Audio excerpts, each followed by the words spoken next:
চারু তাদের বিয়ের আগত অনুষ্ঠান নিয়ে ভীষণ এক্সাইটেড, তাই সে সূর্যের সামনে কোথায় তারা কি করবে সবকিছু লিস্ট বলতে এলে সূর্য বিরক্ত হয়ে সেখান থেকে চলে যায়।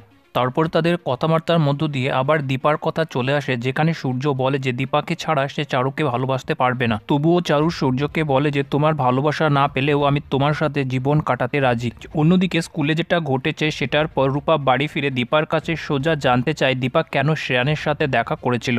দীপা বলে শ্রেয়ানি বরং দীপার সাথে দেখা করেছিল তার কাছে ক্ষমা চাওয়ানোর জন্য। ও যেটা করেছে সেটার জন্য ওর গিল্টি ফিল হচ্ছিল, তাই ও এসেছিল। আমিও ওকে বলেছি ওর মায়ের কথা মনে পড়লে আমার কাছে আসতে পারে। রূপা রাগে রাগে বাইরে এসে মিশকাকে ফোন করে বলে যে তুমি কেন সোনাকে মায়ের বিরুদ্ধে উস্কে দিচ্ছ, তুমি তোমার এই নোংরা খেলাটা বন্ধ করো, নয়তো আমি আমার সত্যি সবাইকে বলে দেব, সাথে সবাইকে এটাও জানিয়ে দেব যে মিশকা আন্টি এখনো বেঁচে আছে। দীপা বাইরে এসে রূপাকে টেনশনের মধ্যে দেখে তার ফোনটা নিয়ে যখন চেক করে কে কথা বলছে, মিশকা কথাটা ঘুরিয়ে বলে যে সে লোনের জন্য ফোন করেছিল। অন্যদিকে সোনা বাড়ি ঢুকে যখন দেখে যে চারু একটু স্যাড হয়ে আছে, সোনা সূর্যকে বলে যে তুমি ওই মহিলাটার জন্য আবার চারুকে কষ্ট দিয়েছ।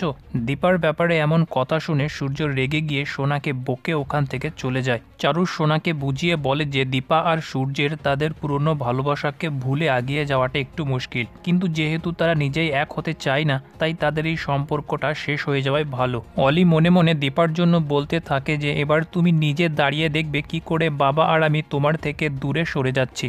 তারপর চারু আর সোনা বিগ বংয়ে এসে দীপাকে তাদের এঙ্গেজমেন্টের রান্নার দায়িত্ব দিলে রূপা রেগে গিয়ে বলে যে মা ওরা ইচ্ছে করে তোমাকে কষ্ট দেওয়ার জন্য এই কাজটা দিতে এসেছে। সোনাও রূপাকে বলে যে কিন্তু তাতে তোমার কেন গায়ে লাগছে, তুমি কি একটু বেশি কথা বলছো না, বন্ধু বলে তুমি কি যা খুশি তাই বলবে নাকি। রূপা সোনাকে বলে তুমি যে কাজটা করছো সেটাতে গর্ব করার কিছু নেই। তারপর দীপা তাদের দুজনকেই বকে চুপ করিয়ে দেয়। তারপর দীপা অর্ডারটা নিয়ে নিলে তারা ওখান থেকে চলে যায়। রূপা মনে মনে বলতে থাকে যে সে একদিন দীপার কাছে তার সবকিছু ফিরিয়ে দেবেই। মিশকা দূর থেকে এসব দেখে ভাবতে থাকে যে দীপা এত সহজে কি করে সূর্যকে ছেড়ে দিতে পারে। পরের দিন দেখানো হচ্ছে যে বাড়ির মধ্যে হতে চলেছে চারু আর সূর্যের এঙ্গেজমেন্ট, যেখানে পুরো বাড়ি সেজে উঠেছে আর চারু এতটাই খুশি যে সে নিজের খুশি আটকে রাখতে পারছে না। অন্যদিকে সূর্যের চোখ শুধুই যেন দীপাকে খুঁজে বেড়াচ্ছে, চারুর দিকে সূর্যের কোনো ধ্যানই নেই। তারপর এঙ্গেজমেন্টের অনুষ্ঠানে ওখানে এসে উপস্থিত হয় দীপা আর রূপা।